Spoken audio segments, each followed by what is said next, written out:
Meus amados, a paz do Senhor, olha aí, segundo trimestre das lições bíblicas da CPAD, da Escola Dominical. Vamos dar início ao segundo trimestre, a carreira que nos está proposta, o caminho da salvação, santidade e perseverança para chegar ao céu. Este é o segundo trimestre de 2024. O comentarista é o pastor Osiel Gomes. Nós iremos estudar o início da caminhada, a escolha entre a porta estreita e a porta larga, o céu, o destino do cristão, como se conduzir na caminhada, os inimigos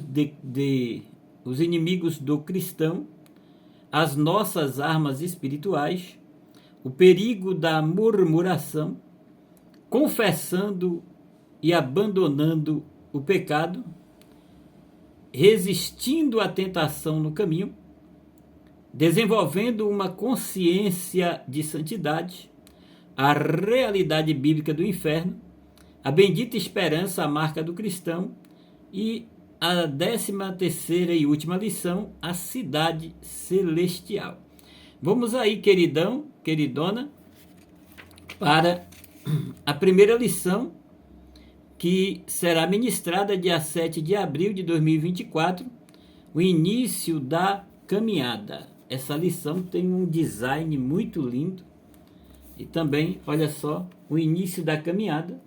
Você está vendo aqui um caminho, uma cruz, porque todo aquele que caminha tem que carregar a sua cruz e seguir a Jesus. E vamos aí para o texto áureo. O texto áureo desta lição está em João 3,3, que diz assim, a palavra do Senhor. Jesus respondeu e disse-lhe, na verdade te digo, que aquele que não nascer de novo não pode ver o reino de Deus. A verdade prática diz assim, o novo nascimento marca o início da jornada do crente em Jesus Cristo. A leitura bíblica em classe está no Evangelho de Jesus, escrito por João, capítulo 3, versículo 1 ao 8.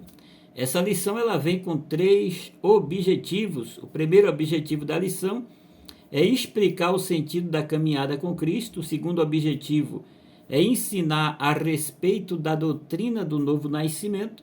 E o terceiro e último objetivo é enfatizar a importância do Novo Testamento para a formação de quem inicia a sua caminhada cristã.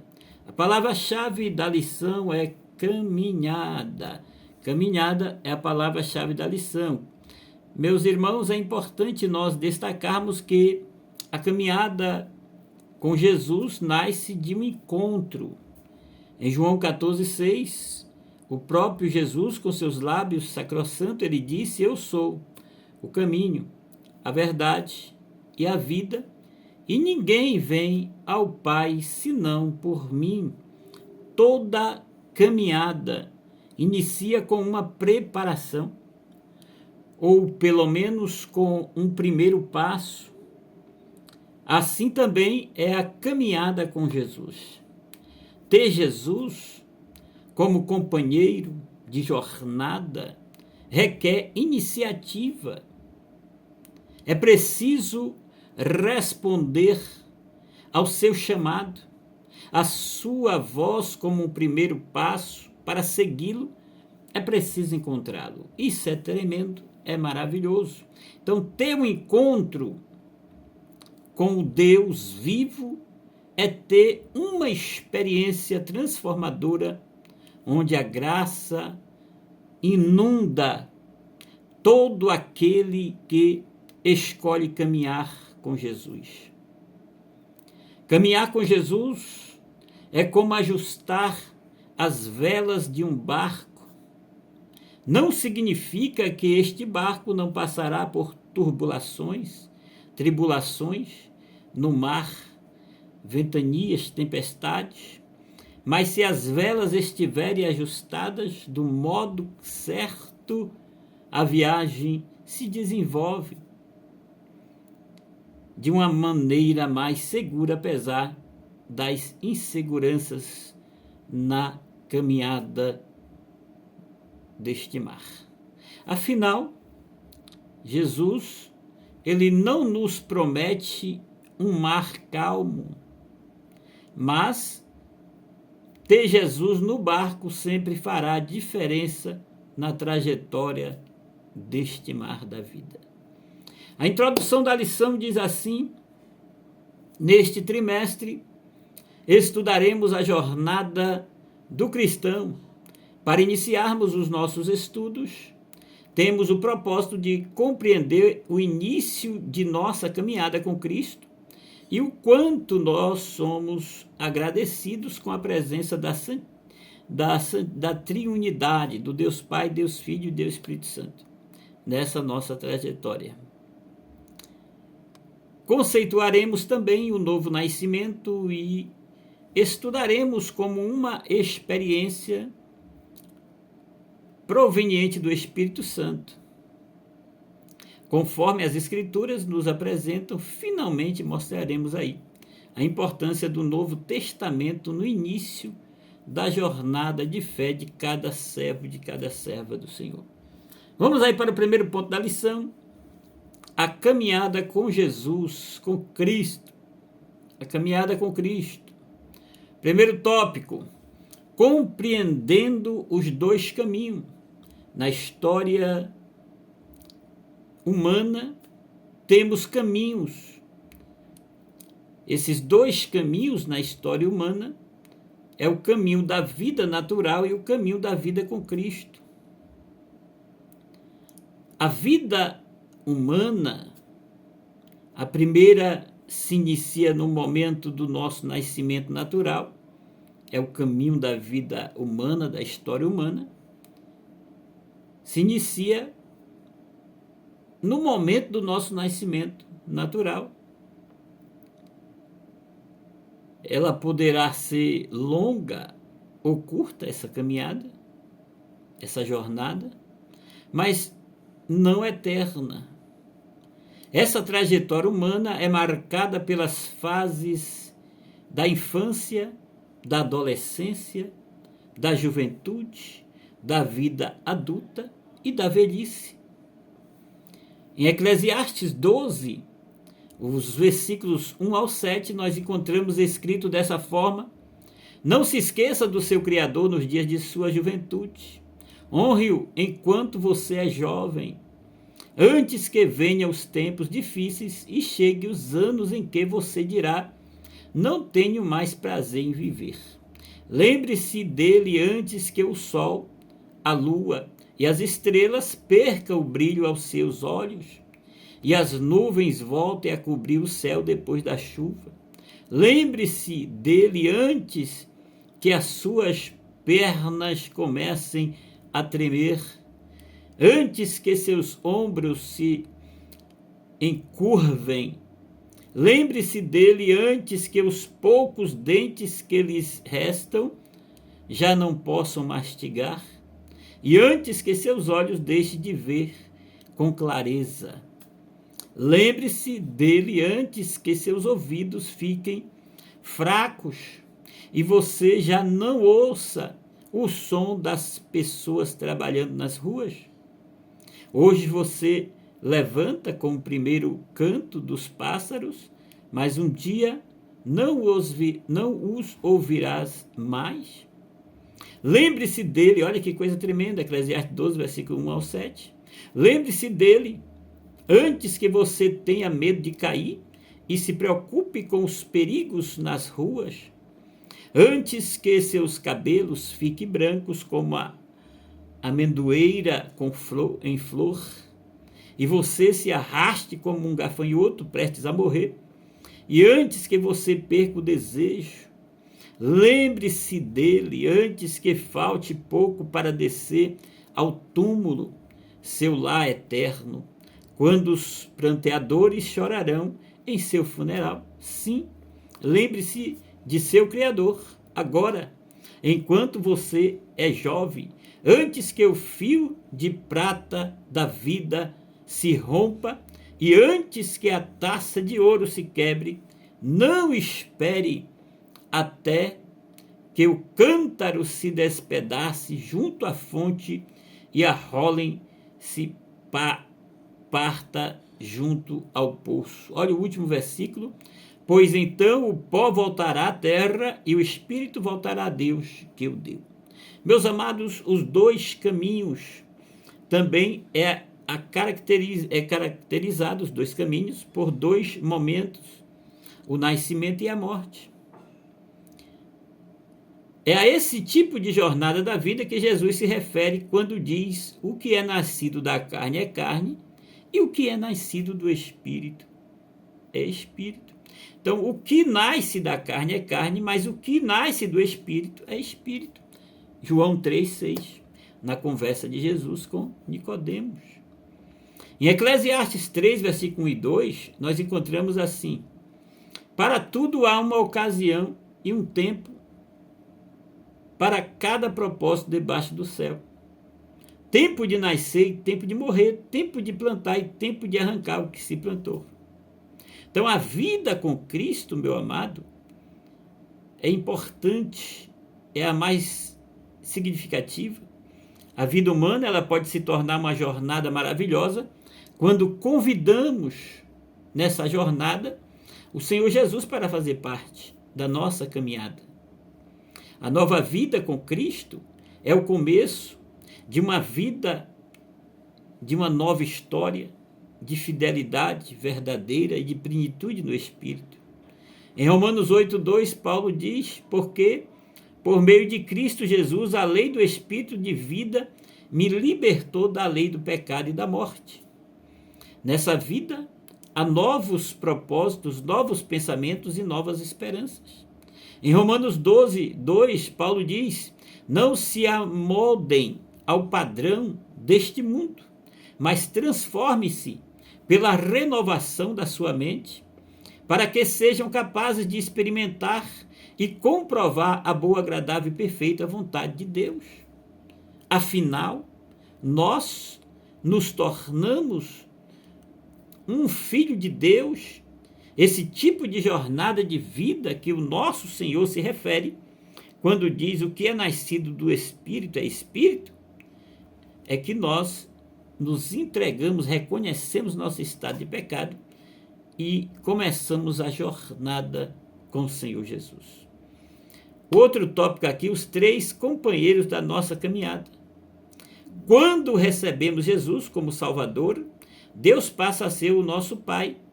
Em Efésios 1, 3 ao 6 diz: bendito seja o Deus e Pai de nosso Senhor Jesus Cristo, que nos abençoou com todas as bênçãos espirituais nas regiões celestiais em Cristo, porque Deus nos escolheu nele antes da criação do mundo para sermos santos, irrepreensíveis em sua presença. Em amor, nos predestinou para sermos adotados como filhos por meio de Jesus Cristo, conforme o bom propósito da sua vontade, para o louvor da sua glória, da sua graça, ao qual nos deu gratuitamente no amado. Que coisa tremenda! Agora, meus amados, somos cuidados, instruídos, fortalecidos por Ele. Temos um relacionamento de pai e filho com Deus. Além do pai, nós temos também o filho, como que ele que nos concede a vitória contra o pecado e toda a sorte de males. Em 1 Coríntios 15, 57, Paulo disse: mas graças a Deus que nos dá a vitória por meio de nosso Senhor Jesus Cristo. Olha, Deus, por nos amar, nos concedeu a sua vida, em João 3,16, porque Deus amou o mundo de tal maneira que deu seu Filho unigênito para que todo aquele que nele crê não pereça, mas tenha a vida eterna. E também nos conduz em segurança para o seu reino celestial, é o que está em Colossenses 2, versículos 6 e 7. Portanto, assim como vocês receberam a Cristo Jesus, o Senhor, continue a viver nele, a continuar a jornada nele, transbordando de gratidão. E finalmente, meus amados, temos agora o terceiro membro da triunidade, o Espírito Santo, como nosso auxiliador e consolador. Em João 14, 26 diz: mas o conselheiro, o Espírito Santo, que o Pai enviará em meu nome, lhes ensinará todas as coisas e lhe fará lembrar de tudo que ele disse. Pelo intermédio do Espírito Santo, Deus operou o milagre do novo nascimento, transformando a nossa natureza caída e nos tornando em seus legítimos filhos. Tudo isso, querido, querida, significa nascer do Espírito ou o novo nascimento, que está em João 3,6, João 1,13, 1 Coríntios 15, 50. A síntese desse primeiro ponto diz: a história humana compreende dois caminhos, o da vida natural e o da vida espiritual. Que coisa tremenda. Vamos aí para o segundo ponto da lição, o novo nascimento. Por que precisamos do novo nascimento? Olha que indagação importante. No início do diálogo entre Jesus e Nicodemos, o termo homem se destaca. Esse substantivo masculino do grego, que significa homem, tem o uso genérico no texto e, por isso, seu sentido inclui todos os seres humanos. Olha o que está em João 3,4. Perguntou Nicodemos: como alguém pode nascer sendo velho? É claro que não pode entrar pela segunda vez no ventre de sua mãe e renascer. Que coisa tremenda. Assim o Senhor Jesus afirmou que Nicodemos precisava nascer de novo, um novo nascimento, vindo diretamente dos céus. Como homem, ele estava na condição caída de todos os seres humanos, que está em Romanos 3, 23, pois todos pecaram e estão destituídos da glória de Deus. Nesse sentido, meu amado, querido, querida, todo ser humano precisa passar pelo processo de regeneração, experimentar uma ação divina no interior, ou seja, nascer de novo. Em João 3,5 está registrado: respondeu Jesus: digo-lhe a verdade, ninguém pode entrar no reino de Deus se não nascer da água e do Espírito. Em João 15,5 está registrado: eu sou a videira, vocês são os ramos. Se alguém permanecer em mim e eu nele, esse dá muito fruto, pois sem mim vocês não podem fazer coisa alguma. Em 2 Coríntios 5,17, Paulo registra: portanto, se alguém está em Cristo, nova criatura é. As coisas antigas já passaram, eis que tudo se fez novo. Que maravilha, glória a Deus. O outro tópico aqui: a religião não faz nascer de novo, não, senhores. Nicodemos era um príncipe dos judeus, ele era religioso. A inclusão do termo fariseu no relato evidencia que era um homem bem enraizado na religião judaica. Ele conhecia profundamente Deus, segundo a tradição monoteísta do judaísmo, os ensinos da lei e dos profetas e a história do seu povo. Nicodemos era um exímio conhecedor, mas, ao que se nota, a sua tradição não oferecia o que a sua alma precisava. Existia um vazio na vida de Nicodemos. Por isso, Nicodemos foi ao encontro de Cristo, identificando nele o real poder de Deus, conforme podemos comprovar nestas palavras em João 3,2. Ele veio a Jesus à noite e disse: mestre, sabemos que ensinas da parte de Deus, pois ninguém pode realizar os sinais miraculosos que estás fazendo se Deus não estiver com ele. Oh, glória! Conhecemos bem o coração desse príncipe dos judeus. Jesus conhecendo bem o coração deste príncipe dos judeus, Jesus foi direto ao ponto em João 3,3 e disse: aquele que não nascer de novo não pode ver o reino de Deus. Eita, coisa forte. Portanto, a nova vida que Nicodemos precisava só seria encontrada diretamente na ação poderosa do Espírito Santo. Em João 16, versículo 11 a seguir, versículo 7 ao 11, João 16, versículo 7 a 11, está registrado: mas eu lhes afirmo que é para o bem de vocês que eu vou. Se eu não for, o conselheiro não virá para vocês, mas se eu for, eu o enviarei. Quando ele vier, convencerá o mundo do pecado, da justiça e do juízo. Do pecado, porque os homens não creem em mim; da justiça, porque vou para o Pai e vocês não me verão mais; e do juízo, porque o príncipe deste mundo já está condenado.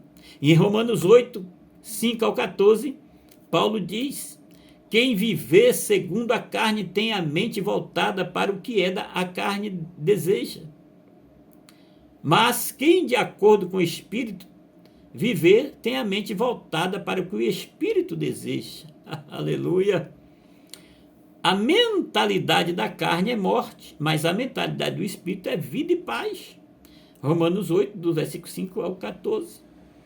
A mentalidade da carne é inimiga de Deus, porque não se submete à lei de Deus, nem pode fazê-lo.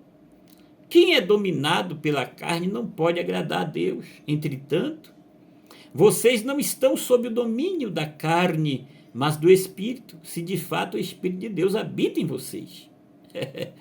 E se alguém não tem o Espírito de Cristo, não pertence a Cristo. Mas se Cristo está em vocês, o corpo está morto por causa do pecado, mas o Espírito está vivo por causa da justiça ou glória. E se o Espírito daquele que ressuscitou Jesus dentre os mortos habita em vocês, aquele que ressuscitou a Cristo dentre os mortos também dará vida a seus corpos mortais, por meio do Espírito que habita em vocês. Portanto, irmãos, estamos em dívida não para com a carne, para vivermos sujeitos a ela, não, senhores. Pois se vocês viverem de acordo com a carne, morrerão. Mas se pelo Espírito fizerem morrer os atos do corpo, vocês viverão. É forte. Porque todos os que são guiados pelo Espírito de Deus são filhos de Deus. Eita, meu Pai. O outro tópico aqui, o novo nascimento e o seu processo. A expressão de novo, que significa do céu, em João 3,31, aquele que vem do alto está acima de todos, aquele que é da terra pertence à terra e fala como quem é da terra. Aquele que vem do céu está acima de todos. Em Gálatas 6,15, de nada vale ser circuncidado ou não, o que importa é ser uma nova criação. Olha que coisa tremenda. Em 1 João 3,9, todo aquele que é nascido de Deus não pratica o pecado, porque a semente de Deus permanece nele. Ele não pode estar no pecado porque é nascido de Deus. Que coisa tremenda.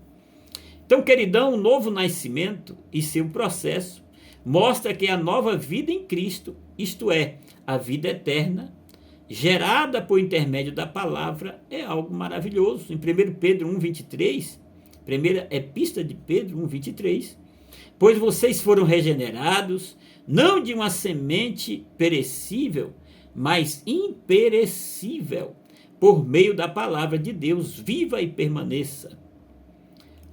O novo nascimento e o seu processo vem de cima de Deus e de mais ninguém. Em João 1,13, os quais não nasceram por descendência natural, nem pela vontade da carne, nem pela vontade de algum homem, mas nasceram de Deus. Que coisa maravilhosa. Então, para explicar esse processo de nascer de novo, nosso Senhor fez uso de dois termos, água e espírito. Com a água, de acordo com o contexto do Evangelho escrito por João, pode-se retirar a antiga lei, se referir à antiga lei. Então, a água refere-se à antiga lei e simbolicamente ao seu sentido. Em João 1,33, eu não o teria reconhecido se aquele que me enviou para batizar com água não me tivesse dito: aquele que sobre quem você vir o Espírito descer e permanecer, esse é o que batiza com o Espírito Santo. Olha que coisa tremenda. Em João 7, 38 e 39, quem crê em mim, como diz as Escrituras, do seu interior rios de águas vivas correrão. Ele estava se referindo ao Espírito que mais tarde receberiam os que nele crescem. Até então o Espírito ainda não tinha sido dado, pois Jesus ainda não fora glorificado. Jesus estava ainda em corpo presente, fazendo aí a sua obra durante o seu ministério terreno. Ora, o nosso Senhor cumpriu a lei em Mateus 5:17. Não pensam que vinha abolir a lei ou os profetas. Não vinha abolir, mas cumprir. É importante entendermos que, de modo que, ao falar da velha ordem, a representação da água era assegurada, mas por intermédio da nova ordem, a nova aliança, por meio da obra do Espírito Santo, a água iria jorrar para a vida eterna. Olha o que diz João 4,14. Mas quem beber da água que eu lhe der, nunca mais terá sede. Pelo contrário, a água que eu lhe der se tornará nele uma fonte de água que jorra da vida para a vida eterna. Que jorra para a vida eterna. Então, queridão, com o Espírito, nosso Senhor faz o uso analógico do vento, do grego pneuma, espírito, vento. Ninguém pode vê-lo nascer, nem para onde vai, mas pode sentir o frescor do vento. Semelhantemente, a vida com Cristo se inicia pela regeneração, como obra do Espírito Santo, que transforma pessoas pela fé em Cristo. Esse processo é um milagre do alto, um mistério da fé, e não é de baixo, mas sim de cima. Não vem do homem, mas vem de Deus. Vamos para a síntese do segundo ponto. Essa lição vai ficar um pouco longa, porque é a primeira. A síntese do segundo ponto. A caminhada com Cristo se inicia com o advento do novo nascimento, a obra divina da salvação. Vamos fechar a lição. Terceiro e último ponto, o Novo Testamento e a caminhada de fé do cristão. Primeiro tópico, o Novo Testamento. O conceito de Novo Testamento como escritura é um processo gradual na vida da igreja.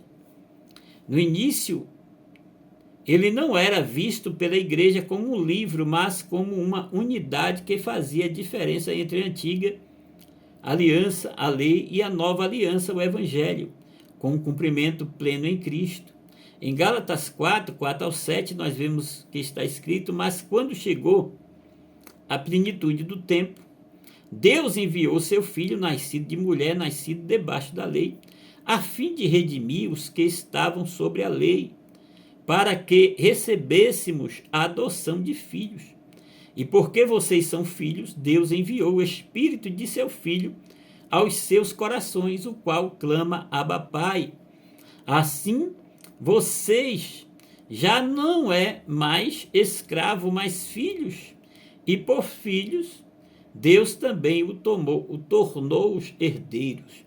Então, esse entendimento deriva das raízes bíblicas. Segundo Coríntios 3:6, ele nos capacitou para sermos ministros de uma nova aliança, não da letra, mas do Espírito, pois a letra mata, mas o Espírito vivifica.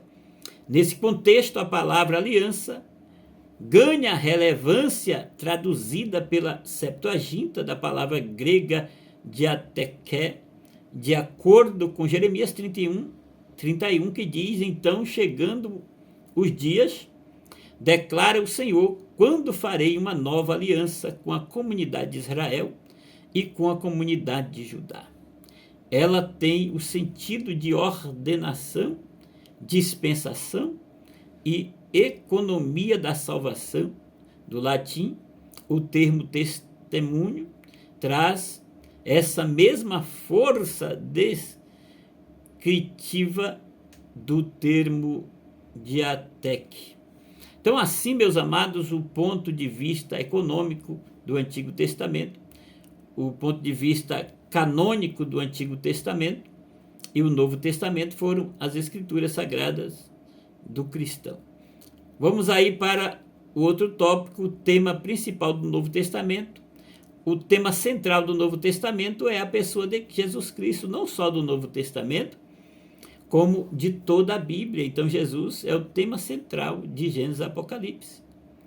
Há diversos personagens apresentados nesse documento sagrado, mas todos ganham relevância apenas quando estão relacionados à sombra de Nosso Senhor. Tudo se volta para a pessoa de Cristo, posto que seu ministério tem uma ênfase salvífica, cujo interesse maior é o de reconciliar o mundo com Deus. Ele dará à luz um filho, ela dará à luz um filho, e você deverá dar-lhe o nome de Jesus, porque ele salvará o seu povo dos seus pecados. Em Mateus 1, versículo 21 a 23. Tudo isso acontecerá para que se cumprisse. Aconteceu para que se cumprisse o que o Senhor dissera pelo profeta: a virgem ficará grávida e dará à luz um filho e lhe chamarão Emanuel, que significa Deus conosco. Em João 1,14 está escrito: aquele que é a palavra tornou-se carne e viveu entre nós. Vimos a sua glória como um unigênito Filho de Deus, cheio de graça e de verdade.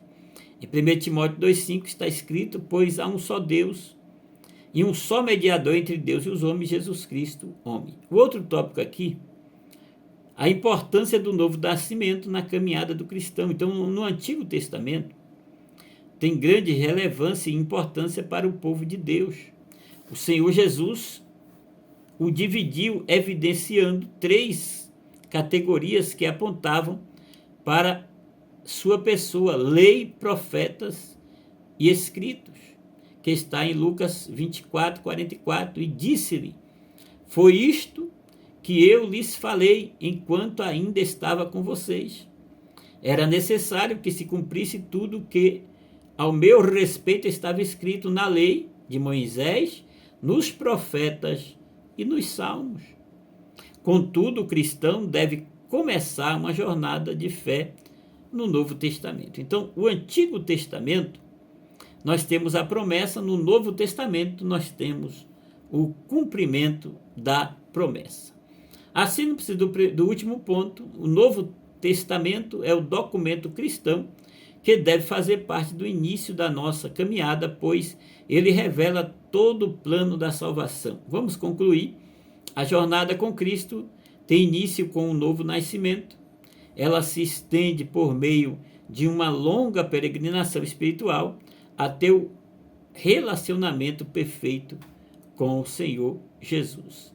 Então, nessa peregrinação, os que começam a nova vida com Cristo podem contar com a presença do Pai, do Filho e do Espírito Santo.